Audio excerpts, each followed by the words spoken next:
Hi everyone! Welcome to Mr. Queen PH at ito ay isa na namang love reading, collective love reading, energy check between you and your person. So, if you are interested in private readings, meron tayong link sa description at sa pinned comment.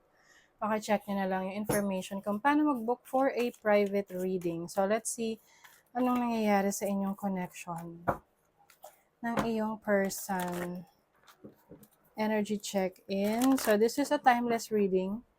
Anytime na mapanood nyo to, as long as makaka-resonate kayo, this reading is for you.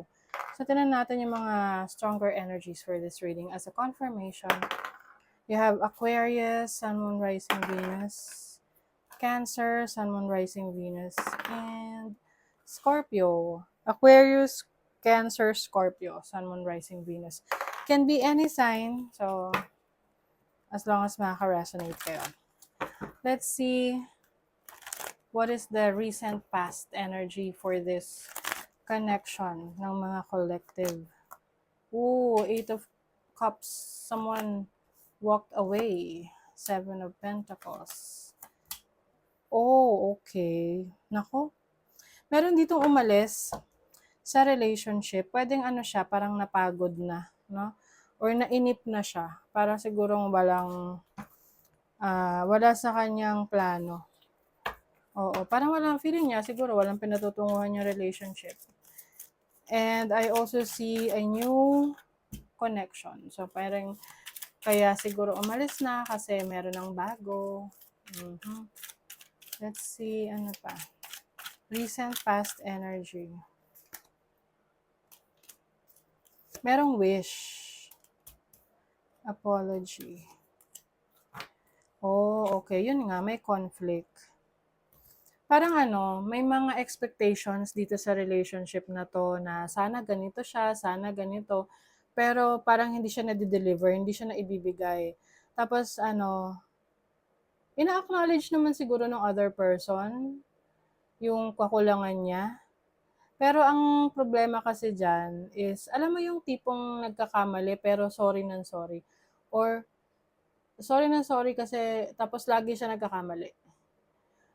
Oo, yung hindi mo na maramdaman yung sincerity ng kanyang paghingi ng tawad kasi gagawin niya na naman. Kasi alam niya magsusorry lang siya tapos na. 'Di ba minsan nakakapagod yung ganong klaseng relasyon. Cycles na siya, cycles. May cycle, no? Merong toxic cycle sa relationship. So, yung isa rito, hindi na siya nakatiis. Malis na. Gusto niya mag-walk away. So, tingnan natin yung current situation. Natuloy ba yung pag-alis? Ano yung current situation? Ow! Ay! Naku po! Nakakaloka. O, ayun na. Ito yung current situation. Nag-aaway-away na. Ewan ko, parang may pisikalan pang nangyari dito, ha? For some of you, pwedeng meron ditong like domestic violence or yun nga, nagka-pisikalan. But I think, alam nyo, kung ganito rin lang naman, mas okay na natapos yung relationship. Ayan, may separation na. Someone is really heartbroken right now. Marami kayong hindi pinagkakaintindihan rito eh. I think may na-trigger talaga eh, na tipong wala siyang pinagbago for the better. Paulit-ulit lang yung problema niya. And someone here is napagod na. Hindi na niya kaya natiisin. So para sa kanya, kahit na mahirap, masakit mag-let go, mas doon siya makakaramdam ng kalayaan at katahimikan ng isip eh. 'Di ba? So, tingnan natin ano pa yung situation. Current energies ng collective. I think nga kahit na naghiwalay na kayo, ano pa rin eh. Nagbabangayan pa rin kayo sa text, sa chat, nagbabatuhan pa rin naman sa masasamang salita. Ayan o, past happened, history. Oh, nag-a-avoid, iniiwasan niya na. Mhm. Tingnan mo, meron talaga rito parang nagtimpi lang. Nagstay siya kasi pinagtiyagaan niya yung person, yung relationship, pero talagang wala na. Confusion, illusions. Siguro nawala na siya ng tiwala, no, sa situation na parang wala na 'to, wala nang patutunguhan 'to, gano'n. Parang nag-iilusyon na lang ako na maayos pa, gano'n.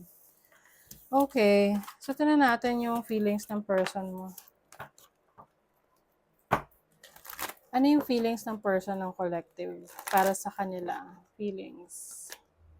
The Justice card. So you may be dealing with a Libra. The Moon, ako. The Four of Pentacles. Itong person na to, hindi siya magsasabi ng totoong nararamdaman niya. Parang medyo ano to mataas ang pride, no? This person is someone na very practical. Kumbaga para sa kanya, ang isang relationship ay isang transaction. Oo. Kumbaga transactional tong person na to. And I think para sa kanya, tama yung ginawa niya. Para sa kanya, parang ano to masyadong mataas ang tingin sa sarili niya na wala siyang pakialam kung ano yung nararamdaman ng iba. Medyo makasarili itong person na to. What is the Justice card? So, pwedeng Libra energy, may Cancerian energy. O, diba? Eight of Cups. Siya yung ano,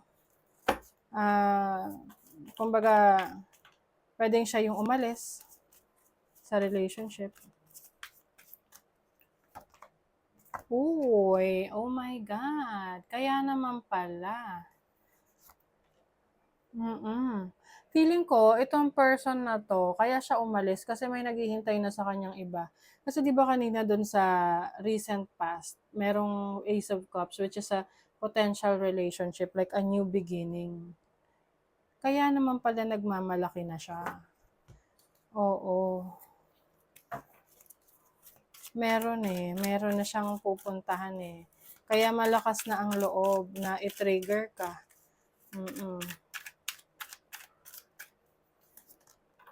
O, diba? Deception. May panloloko. Temptation. Naku. Timing factor. Naku. Makasarili. Ito yung tipo na, ginaslight ka pa nito Na tipong, pinagmumukha na ikaw yung may kasalanan. Pero ang totoo, kaya siya nanggagaslight is para maproteksyonan yung totoong intention niya sa relationship. Siguro inisip siya, sabi niya sa'yo, mabilis ka kasi nag-give up ganyan hindi mo kasi ko inasikaso Parang ikaw pa yung naging may kasalanan. Pero sa totoo lang, kaya siya umaalis is because of this new relationship.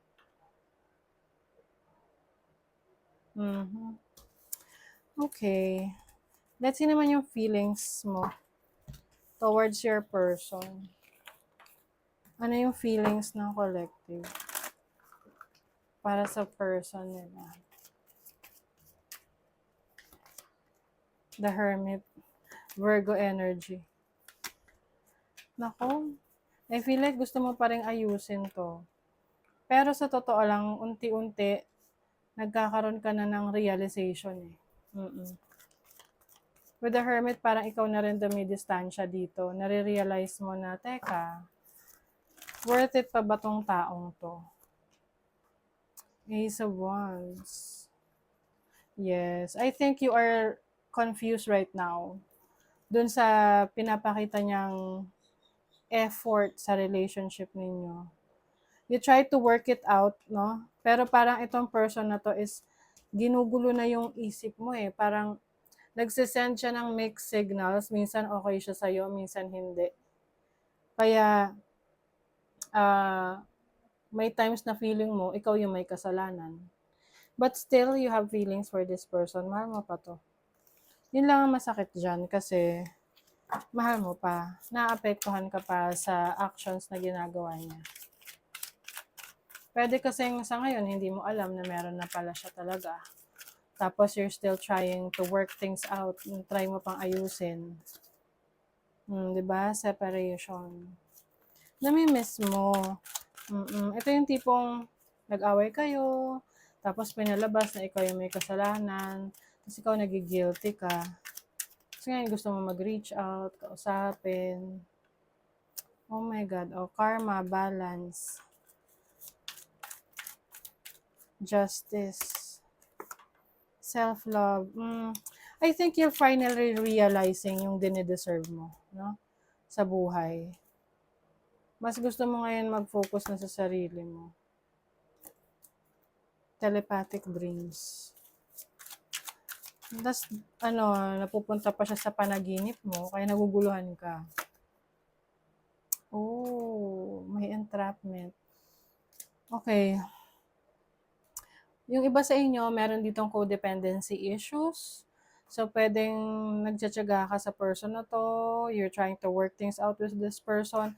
Pwede kasing meron umaasa ka sa kanya, sa pera, sa support, or pwedeng yung iba sa inyo buntis, may anak kayo.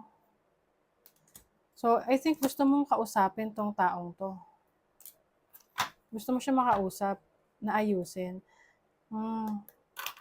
Toxic relationship. O meron kayong irreconcilable differences. Unexpected. So, yung iba sa inyo, baka gusto nyo pa rin ipilit tong relationship na to kahit na nahihirapan ka na, nasasaktan ka na, kahit na toxic na tong taong to, kahit na you are dealing with someone who is a gaslighter, narcissistic person.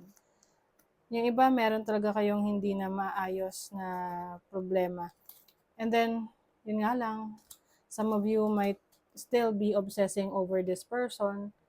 Minsan kasi nag-obsess tayo, hindi na lang dun sa tao but it's more of a revenge, di ba? Yung tipong kung hindi mo siya mapapakinabangan, hindi na siya dapat mapakinabangan ng iba.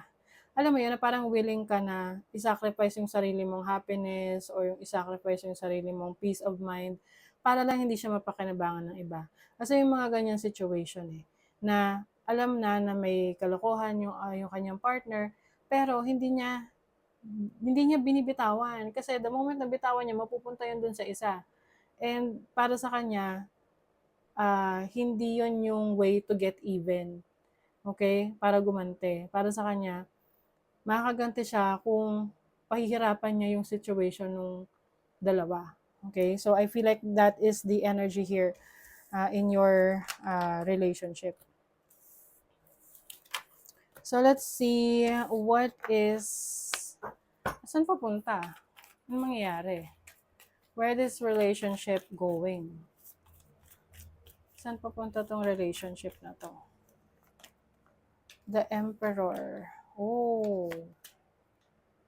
Okay. With the Three of Swords here, eventually, this relationship will end. Meron ditong magmamatigas. Meron ditong hindi magpapatupi. At meron dito na parang pwede tong mauwi sa matinding away, gulo, power struggle. What is the Three of Swords? The Hermit.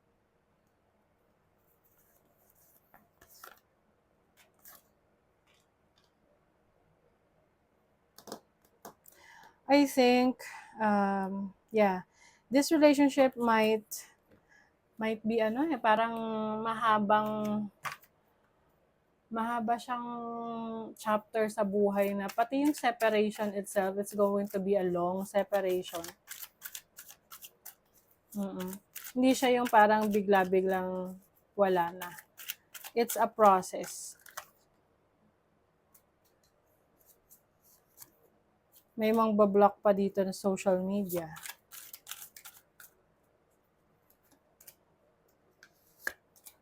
Yung iba sa inyo ka-deal ay isang Earth sign, Taurus, Virgo, Capricorn.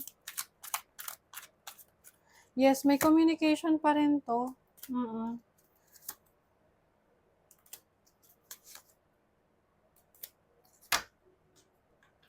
I feel like magmamatigas kayo sa isa't isa.